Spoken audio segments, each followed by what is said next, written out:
Examinez le dossier médical d'un patient de 62 ans. La plainte principale n'est pas une douleur physique. C'est le moment terrifiant où l'on se tient au milieu de la cuisine, tenant une spatule en métal, et où l'on oublie complètement le prénom de son petit-fils de 8 ans qui joue dans le salon. Les neurologues mettent souvent cela sur le compte d'une étiquette générique, le déclin cognitif lié à l'âge. Ils vous remettent une brochure sur le vieillissement. Mais si vous coupez à travers le lobe temporal et examinez les fentes synaptiques au microscope électronique, vous ne verrez pas de vieillissement. Vous verrez la famine. Une famine absolue et localisée. Pendant des décennies, on nous a dit de craindre le jaune d'œuf. Nous cassons méticuleusement la coquille, séparons le centre doré et le laissons glisser dans l'évier ou à la poubelle, croyant sauver nos artères du cholestérol. Dans ce mouvement physique précis, en jetant cette orbe jaune spécifique, nous affamons directement le système nerveux périphérique et les centres de la mémoire. Laissez-moi vous emmener à l'intérieur de la fente synaptique. C'est l'espace microscopique entre deux neurones. Lorsque vous voulez vous rappeler un nom, une impulsion électrique descend le long de l'axone d'un neurone et atteint le bord de cette falaise. Pour traverser le vide et atteindre le neurone suivant, elle a besoin d'un pont chimique. Ce pont est un neurotransmetteur appelé acétylcholine. Sans lui, l'étincelle meurt tout simplement au bord du précipice. La pensée s'évanouit. Le prénom de votre petit-fils disparaît dans le néant. L'acétylcholine ne se crée pas à partir de rien. Votre foie et votre cerveau la fabriquent à l'aide d'une matière première très spécifique, la choline. D'où vient la choline? Votre corps en produit une quantité minuscule, mais loin d'être suffisante pour soutenir le vaste réseau neurologique après l'âge de 60 ans. Vous devez la consommer. Et la source de choline organique la plus concentrée, la plus biodisponible et la mieux conditionnée de cette planète est exactement ce que nous jetons à la poubelle, le jaune d'œuf. Un seul jaune contient environ 147 mg de choline active. Il vous faudrait vous forcer à avaler 22 grosses tomates chaque jour pour en extraire la même quantité. Lorsque vous privez votre alimentation de ce lipide, le cerveau déclenche un protocole de survie impitoyable. Il a besoin de choline pour maintenir la gaine de myéline, l'isolant protecteur enroulé autour de vos fibres nerveuses, un peu comme le revêtement en caoutchouc d'un fil de cuivre. Lorsque l'apport alimentaire en choline tombe à zéro, le cerveau commence littéralement à cannibaliser son propre tissu structurel. Il dépouille la gaine de myéline pour récolter la choline incrustée dans les parois cellulaires, juste pour maintenir les fonctions autonomes vitales en marche. Votre cerveau se dévore lentement lui-même pour que votre cœur continue de battre, sacrifiant votre mémoire au passage. Vous ne perdez pas la tête. Votre infrastructure neurologique manque tout simplement de matériaux de construction. L'effondrement structurel se manifeste par ce que nous appelons vaguement le brouillard cérébral. Vous entrez dans une pièce et oubliez pourquoi. Vous perdez le fil de votre pensée au milieu d'une phrase. Ce ne sont pas des signes inévitables du ralentissement de votre horloge biologique. Ce sont des symptômes aigus d'une neurofamine chronique. Maintenant, ouvrez les dossiers cliniques d'essais contrôlés récents suivant des patients de plus de 60 ans qui ont réintroduit cette molécule exacte dans leur routine matinale. Les données ne sont pas anecdotiques, elles sont strictement biochimiques. Que se passe-t-il lorsqu'un cerveau affamé reçoit soudainement un bolus quotidien de 147 mg de choline organique? L'inversion ne prend pas des années. Elle commence en 30 jours. Jour 1. Le jaune pénètre dans le tube digestif. Les acides gastriques décomposent les structures lipidiques, libérant les molécules de choline dans la circulation sanguine. Contrairement aux suppléments synthétiques qui traversent en grande partie le foie sans être absorbés et finissent dans les toilettes, cette choline organique liée aux lipides est reconnue instantanément par le corps. Elle remonte directement par l'artère carotide. Ensuite, elle atteint le point de contrôle de sécurité le plus exclusif du corps humain, la barrière hémato-encéphalique. Cette membrane hautement sélective bloque presque tout, protégeant le cerveau des toxines. Les vitamines synthétiques rebondissent souvent dessus. Mais la choline d'un jaune d'œuf est liée à des phospholipides. Elle détient le laissez-passer VIP biochimique. La barrière s'ouvre. Le nutriment inonde le cortex cérébral. Au 7e jour, la cannibalisation de la gaine de myéline s'arrête. Le cerveau reçoit le signal externe que la famine est terminée. Il cesse de dépouiller ses propres parois pour trouver des pièces de rechange. Au 14e jour, les usines de neurotransmetteurs du cerveau antérieur basal augmentent leur production. Les fentes synaptiques sont soudainement inondées d'acétylcholine. Les impulsions électriques qui mouraient au bord du précipice ont maintenant un pont solide et conducteur à traverser. Les signaux sautent, le réseau s'illumine. Au 30e jour, les mesures cliniques changent. Les patients soumis à des tests standardisés de rétention de la mémoire montrent jusqu'à 11% d'amélioration de la mémoire à court terme. 11% n'est pas seulement une anomalie statistique sur un graphique. Dans la réalité physique d'un homme de 65 ans, 11% est la différence exacte entre avoir besoin de noter une liste de courses de 3 articles et s'en souvenir tout simplement. C'est la différence entre lutter pour trouver le bon mot dans une conversation et parler avec la confiance fluide que vous aviez dans la quarantaine. Écoutez le grésillement aigu d'un œuf frappant une poêle en fonte fumante. Regardez les bords translucides du blanc d'œuf bouillonner violemment, devenant brun et croustillant en quelques secondes. Ce son n'est pas seulement celui de la cuisson, c'est la signature auditive de la destruction moléculaire. C'est le moment précis où 90% des gens transforment un remède neurologique profond en un fardeau hautement inflammatoire et toxique pour le foie. Lorsque vous soumettez un jaune d'œuf à une chaleur directe dépassant 180 degrés Celsius dans une poêle sèche ou dans des huiles végétales hautement transformées, une réaction chimique violente et irréversible se produit. La délicate choline, liée aux lipides et les fragiles molécules de cholestérol, subissent une peroxydation lipidique rapide. Elles mutent.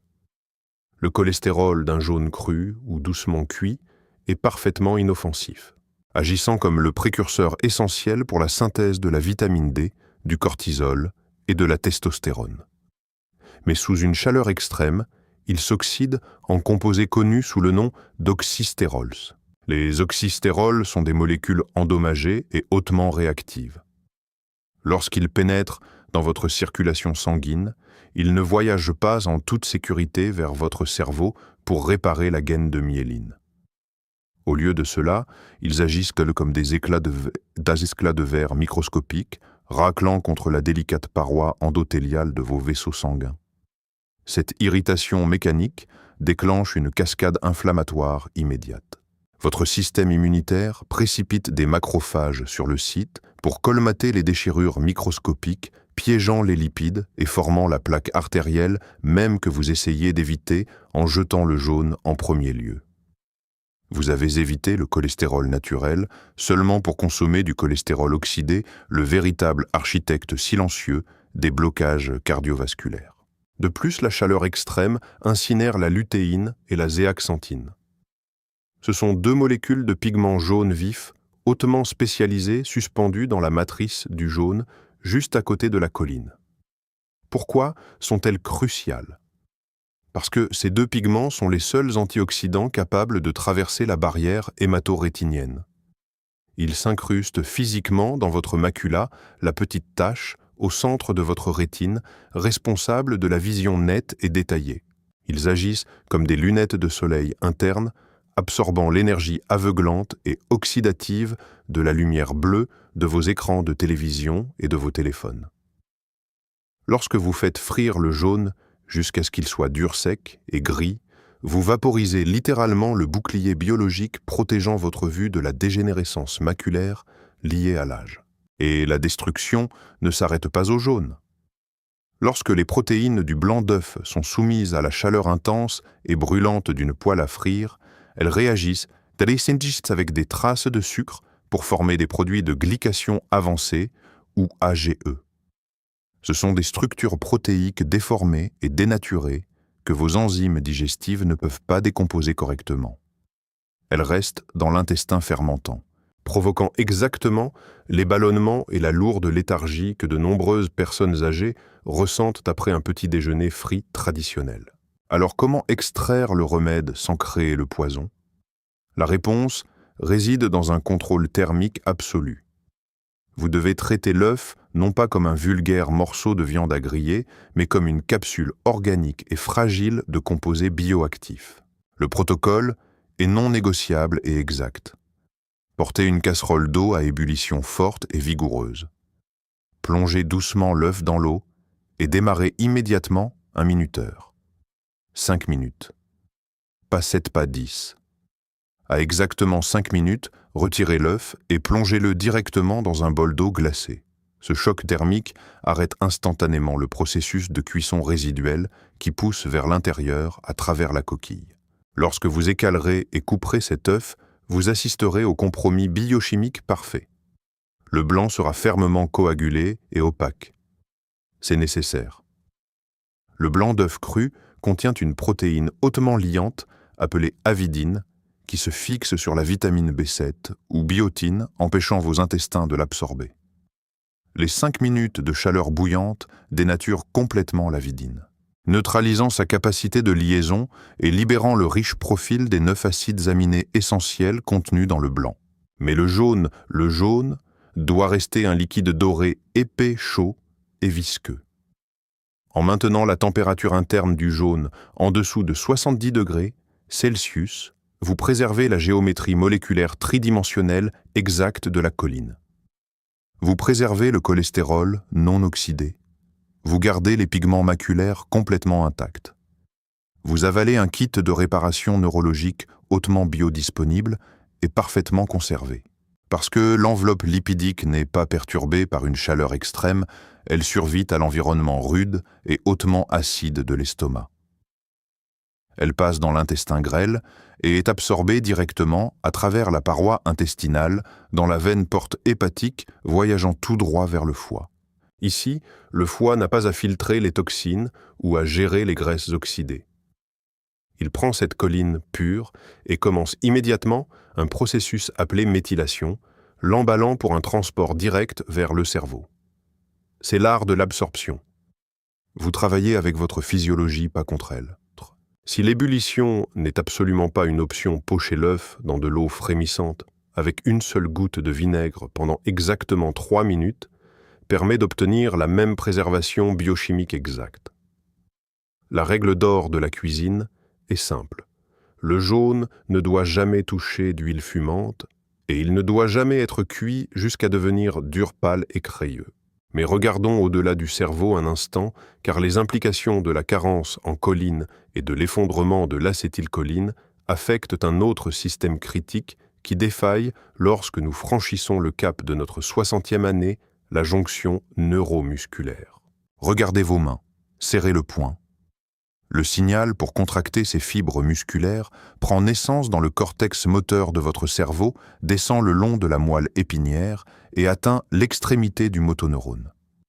À cette jonction exacte où le nerf rencontre la fibre musculaire, quel produit chimique est libéré pour déclencher la contraction physique, l'acétylcholine?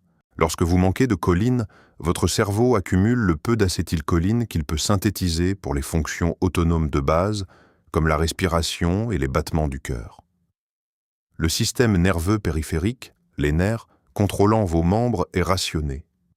C'est pourquoi une personne de 70 ans a du mal à dévisser un pot de cornichon ou a besoin des accoudoirs d'une chaise pour se lever. Ce n'est pas seulement la sarcopénie, la perte physique de masse musculaire. C'est une défaillance fondamentale du signal neurologique. Le muscle est là, mais l'étincelle chimique lui commandant de se déclencher avec toute sa force est considérablement diminuée. La réintroduction de choline liquide et non oxydée dans votre système répare ces jonctions périphériques. Les signaux deviennent plus nets, plus robustes. La force de préhension revient non pas parce que le muscle a grossi du jour au lendemain, mais parce que le système de commande électrique a finalement été sorti de son régime de famine. Regardez votre assiette demain matin. Cette simple fourchette en acier inoxydable dans votre main est l'instrument ultime de votre destin neurologique et physique. L'establishment médical a passé 60 ans à vous dire de craindre la molécule même que votre cerveau utilise pour penser, pour se souvenir, pour commander vos muscles et pour maintenir l'intégrité structurelle de votre système nerveux central. Ils vous ont proposé des comprimés de vitamines synthétiques et isolés qui sont pour la plupart éliminés de votre système en quelques heures, alors que le paquet de choline organique le plus puissant, le mieux conçu et bio-identique reposait tranquillement dans une boîte en carton dans votre réfrigérateur. Le déclin cognitif, le brouillard cérébral, la fragilité physique que nous acceptons paresseusement comme un vieillissement normal sont en grande partie les symptômes d'une famine lente, atroce et longue de plusieurs décennies du système nerveux. Le cerveau rétrécit physiquement. La gaine de myéline se dégrade. Les fentes synaptiques s'élargissent en gouffres. Les noms de vos proches, l'emplacement de vos clés. Les souvenirs de votre jeunesse glissent dans le néant tout simplement parce que les ponts électriques se sont effondrés par manque de matières premières. Vous possédez maintenant la vérité anatomique. Vous comprenez les exigences thermiques spécifiques pour préserver les structures lipidiques. Le choix vous appartient entièrement. Vous pouvez continuer à casser l'œuf, à séparer soigneusement le centre jaune et à le jeter dans l'évier, échangeant l'intégrité structurelle de votre cerveau contre un mythe diététique démystifié il y a une décennie. Ou vous pouvez plonger un œuf entier dans de l'eau bouillante pendant exactement 5 minutes. Vous pouvez consommer le jaune liquide et donner à votre foie les matières premières dont il a désespérément besoin. Vous pouvez reconstruire les ponts dans votre lobe temporal. Vous pouvez restaurer la puissance de signalisation de vos mains et de vos jambes. Vos souvenirs ne sont pas stockés dans un nuage abstrait et mystique. Ce sont des connexions physiques dans une machine biologique. Protégez la machine. Ne jetez pas les blocs de construction. Si vous voulez continuer à comprendre la vérité anatomique, sans phare sur le fonctionnement réel de votre corps, libéré du blabla diététique générique, appuyez sur le bouton d'abonnement. Et je veux que vous laissiez un commentaire ci-dessous. Dès maintenant, donnez-moi votre âge et dites-moi exactement comment vous avez préparé vos œufs ce matin. Examinons les données ensemble et libérons-nous du mythe du cholestérol. Chaque fois que vous choisissez l'ébullition de 5 minutes, plutôt que la poêle à frire, vous exécutez une intervention médicale précise sur votre propre corps. Vous contournez l'industrie pharmaceutique et allez directement au code source de la biologie humaine. Votre cerveau a une capacité étonnante de neuroplasticité, la capacité de guérir, de forger de nouvelles voies et de restaurer les connexions perdues, mais il ne peut pas construire quelque chose à partir de rien. Il exige les bons lipides, il exige de la choline. Ne laissez pas passer un autre jour où vos neurones réclament de la nourriture à corps et à cri pendant que vous jetez le remède à la poubelle. Le protocole d'inversion commence dès votre prochain petit déjeuner. Récupérez votre mémoire, récupérez votre force et reprenez le contrôle de votre horloge biologique. À bientôt dans la prochaine analyse clinique.